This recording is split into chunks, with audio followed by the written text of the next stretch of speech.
HiTV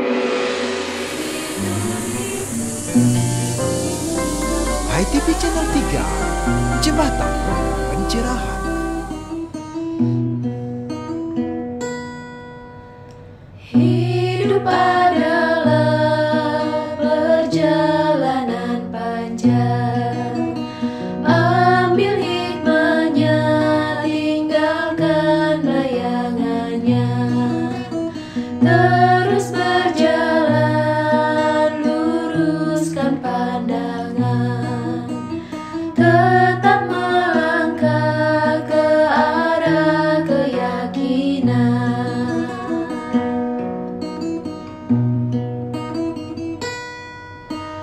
Tugasnya kita berkarma dan beriatnya, lalu sisanya Tuhan yang mengurusnya.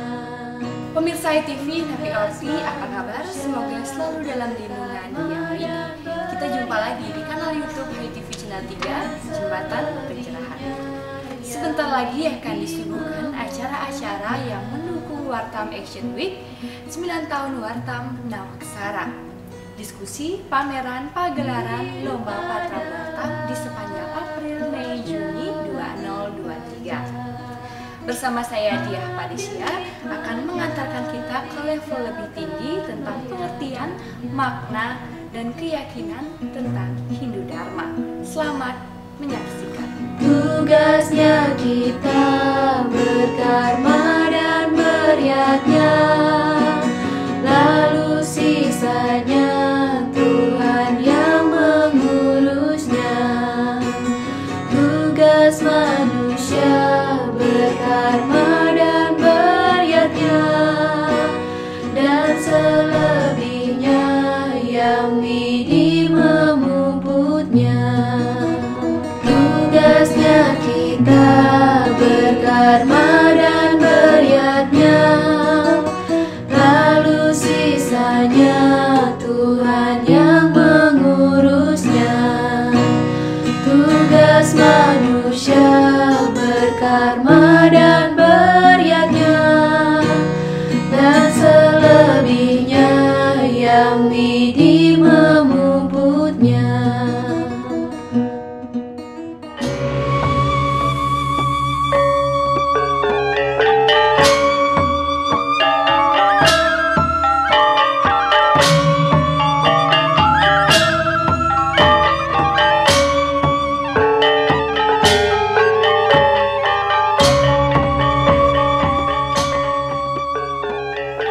Pemirsa HiTV, Hari Raya Saraswati merupakan tonggak amat penting dalam agama Hindu. Karena Hari Raya Saraswati merupakan hari turunnya ilmu pengetahuan. Di Hari Raya Saraswati ini, di Gedong 3, Wartam, Butik Buku, Museum Hindu, dan Mabakti Printing sebagai percetakan dan penerbit umat Hindu sedang merayakan Hari Raya Saraswati. Nah, seperti apa anak-anak alam Bali Santi merayakan Hari Saraswati? Yuk kita ikuti dalam jelajah tanpa kata menganyam mozaik budaya.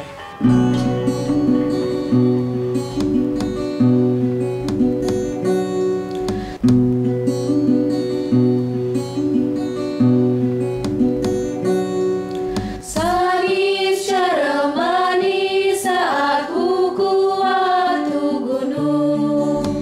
Sang surya pagi bersemi dalam hati. Terangnya bumi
Hai Sobat Hindudharma, menyambut Mahawakya Nawak Sarawartam, muda, milenial, jujur, jernih, jelas, lugas, tegas, cerdas, tuntas, Panitia 9 tahun Wartam mengundang generasi muda untuk join berbagai event dan lomba serangkaian 9 tahun Wartam. Esai, coloring, Dharma Wacana, kuis Hindudharma, workshop jurnalistik, pameran seni rupa, dan Wartam Goes to School. Tunggu apa lagi? Segera daftarkan diri Anda untuk berbagai event dan lombanya.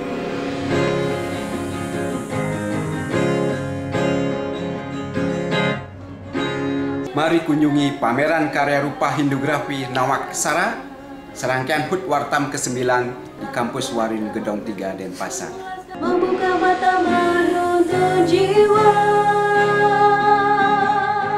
Jika Anda mahasiswa, kirim karya Anda dengan kriteria orisinil 800 sampai 1000 kata, substantif dan solotif. Jika Anda milenial, muda, dan berpikir cerdas, maka kirimkanlah video Dharma Wacana Anda, kaidah sinematografi, durasi 3 sampai 5 menit, selaras tatwa, susila acara Hindudharma. Jika Anda memiliki hobi tulis-menulis, dan jika Anda muda milenial, join workshop jurnalistik 9 tahun Wartam Nawak Sara yang akan berlangsung di kampus Warin Denpasar.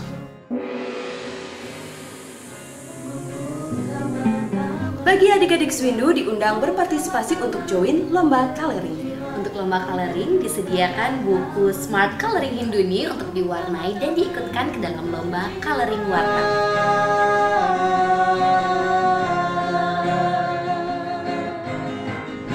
Membuka mata, menangkap mata, menjadikan Wartam istimewa. Membuka mata.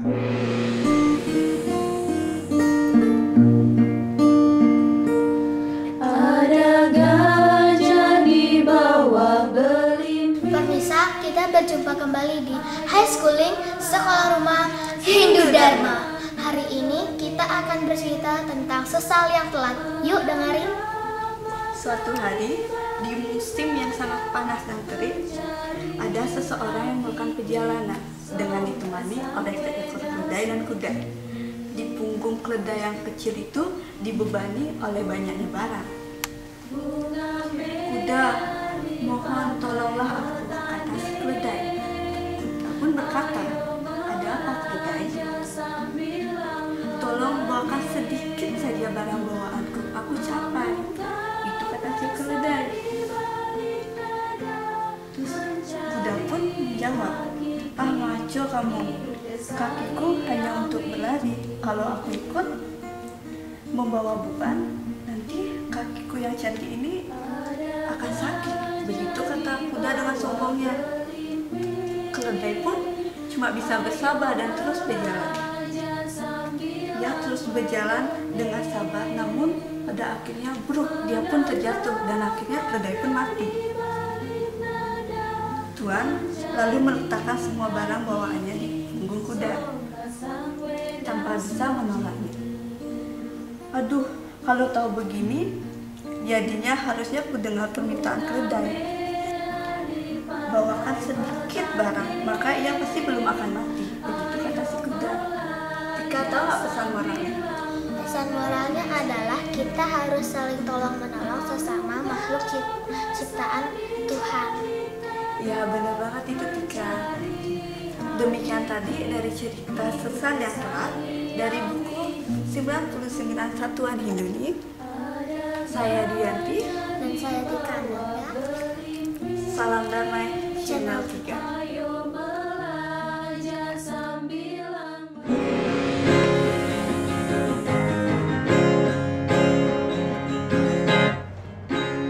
Om Swastiastu. Apa kabar semua? Baik. Nah, minggu lalu kita sudah belajar menggambar tentang apa? Dan manusia Hindu. Nah, hari ini Sabtu 13 Mei 2023 bersama dua seniman kita, Bapak Budayana dan Bapak Made Arista ya. Nah, adik-adik, selamat siang ya. Nah, kali ini kita kita akan menggambar sarana dalam upacara agama Hindu. Ada yang tahu nggak kita gambar apa kira-kira? Ya, Tika. Oh benar, kita hari ini gambar gebogan dan kuangen. Nah, kalian tahu nggak kuangen? Ada yang tahu kuangen nggak? Nggak tahu. Kuangen itu loh yang dipakai sarana persembahyangan. Biasanya ada tuh di Pancasembah untuk memuja Dewa Samudaya. Bentuknya kayak kerucut itu, terbuat dari daun pisang biasanya. Terus di atasnya dihias oleh pakai cili, terus dalamnya ada porosan, ada pes bolong, sama ada beraneka jenis bunga. Nah, penasaran nggak gimana caranya gambar? Penasaran. Oke, langsung aja Pak Arista, silakan.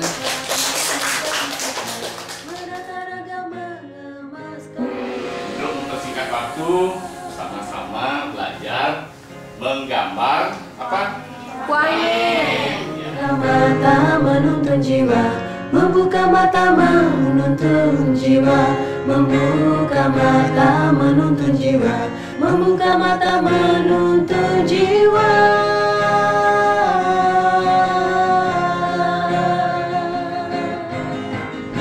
Membuka mata menangkap makna, menjadikan wartam istimewa. Membuka mata mengungkap rasa, menjadikan wartam istimewa.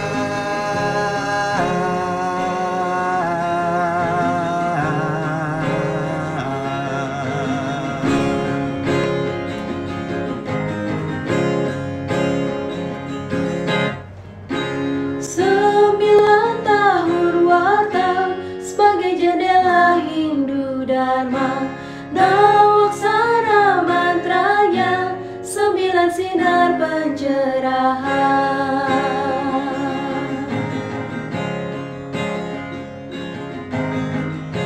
Membuka mata menangkap makna, mengulas kata mengungkap rasa, mengupas makna menjadi cita, menata ragam mengemas karya.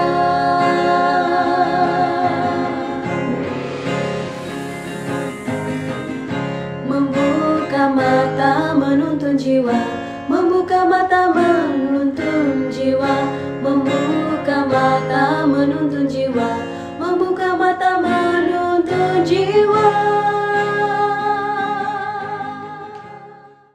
Hari ini kita akan bikin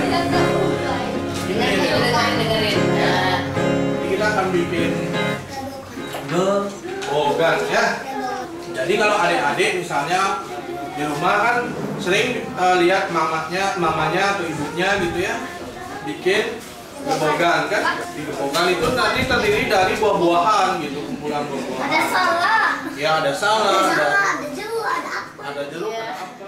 Membuka mata menangkap makna, mengulas kata mengungkap rasa, mengupas makna menjadi cita, menata ragam mengemas karya.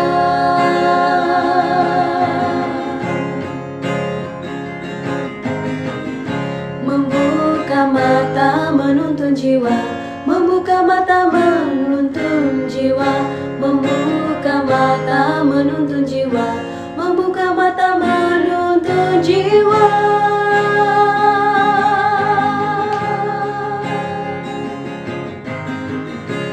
Sembilan tahun wartam sebagai jendela Hindu Dharma, nawaksara mantranya, 9 sinar pencerahan.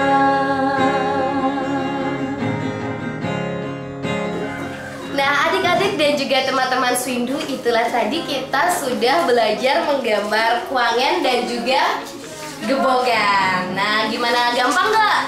Gampang ya. Nah, itu dia tadi kelas plus hari ini.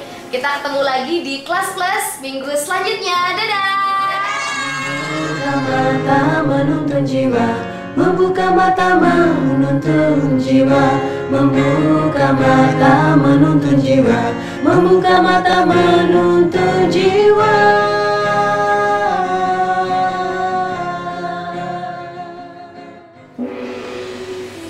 Demikian tadi pemirsa ngopi ngobrol inspiratif. Selanjutnya Cemeti cerah 5 menit. Pemirsa HiTV Channel 3, kita jumpa kembali dalam program Ngopi Ngobrol Inspiratif Bedakolo Majalah Wartam. Senang sekali bersama saya Nia Gandewa kali ini akan mengulas Wartam edisi 96 dengan banner Etos Kerja Hindu. Nah, di edisi kali ini ada salah satu tulisan menarik yang diasuh oleh Guru Besar Sosiologi Pendidikan Prof. Suda tentang pendidikan vokasi Hindu.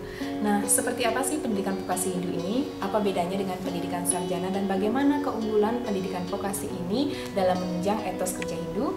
Pemirsa, jangan kemana-mana, mari kita temukan jawabannya setelah pariwara yang satu ini. Program ini didukung oleh SB, penerbit Pustaka Utama. Pendidikan vokasi Hindu. Nah, sebelum lebih jauh nanti, Prof bisa nggak mengulas seperti apa sih pendidikan vokasi Hindu? Baik, terima kasih Om Swastiastu. Kalau kita berbicara pendidikan, kan ada 3 jenis pendidikan ya. Pendidikan informal, non formal dan formal. Nah, kalau berbicara pendidikan vokasi, tentu ranah kita berbicara itu pada tataran pendidikan formal. Ya. Sebenarnya kalau dilihat lagi jenjang pendidikan formal itu kan ada pendidikan dasar, menengah, pendidikan tinggi, ada 3 juga.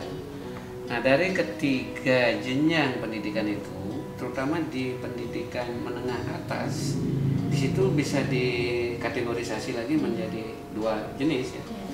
Ada namanya jenis pendidikan akademik, yang kedua ada jenis pendidikan vokasi.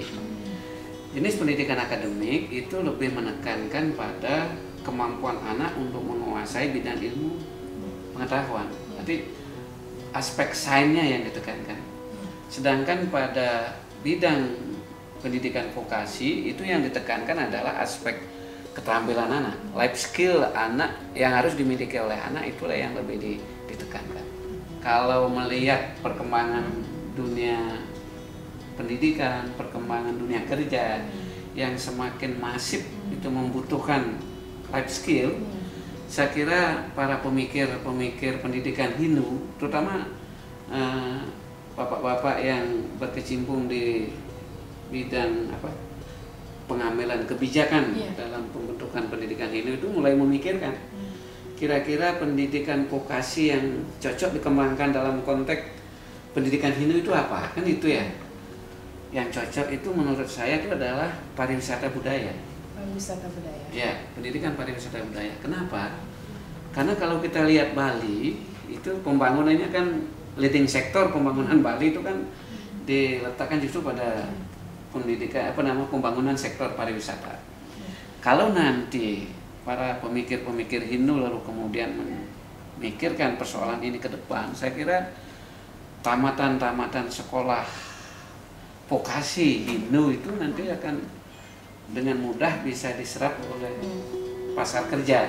Kan ini yang sebenarnya intinya kalau kita mau berbicara pendidikan vokasi.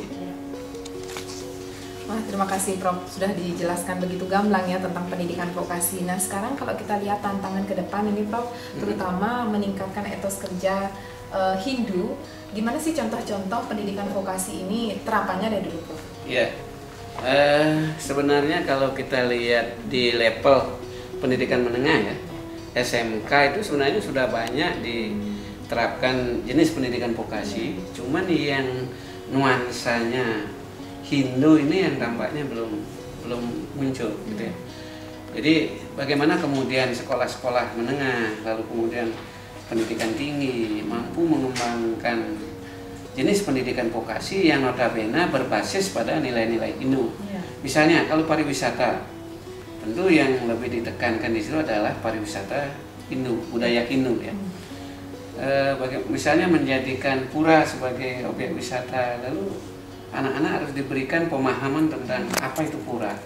Lalu secara filosofis pura itu, yang ada di pura itu apa sih sebenarnya?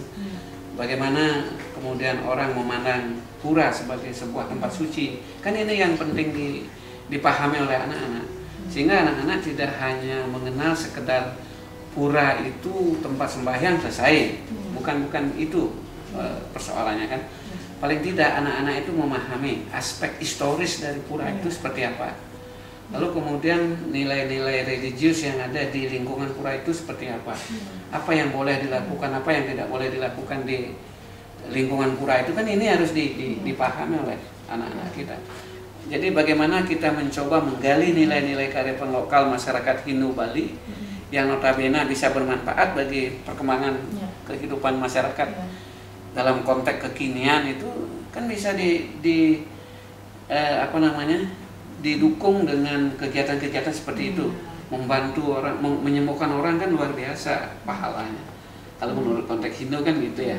Dan salah satunya juga untuk memperluas jangkauan penyerapan lapangan kerja juga. Iya, itu untuk salah satu. SDM yang sudah berhasil mewujud atau melaksanakan pendidikan vokasi khususnya Hindu gitu Prof ya. Terima kasih Prof Suda. Demikian pemirsa HITV Channel 3 itulah tadi ngobrol inspiratif kita. Semoga dapat bermanfaat dan menginspirasi untuk kita bersama. Saya Mia Gandewa dan Prof Utut sudah pamit undur diri. Salam damai Channel 3.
Pemirsa HITV, demikian tadi program-program mengisi Wartam Action Week 9 tahun Wartam Nawaksara. Semoga dapat bermanfaat dan menginspirasi untuk kita bersama. Saya Diah Parisya, mewakili seluruh kru HITV Channel 3, mohon pamit undur diri. Maaf jika ada yang tak berkenan. Terima kasih atas kerjasamanya. Sampai jumpa, salam damai Channel 3. Sudah lokal dengan bara lentera dharma, dengan bara lentera jiwa, melukis langkah-langkah jingga, menganyam serat-serat seloka, mencari tangga pintu surga loka, dengan bara lentera dharma, dengan bara lentera jiwa.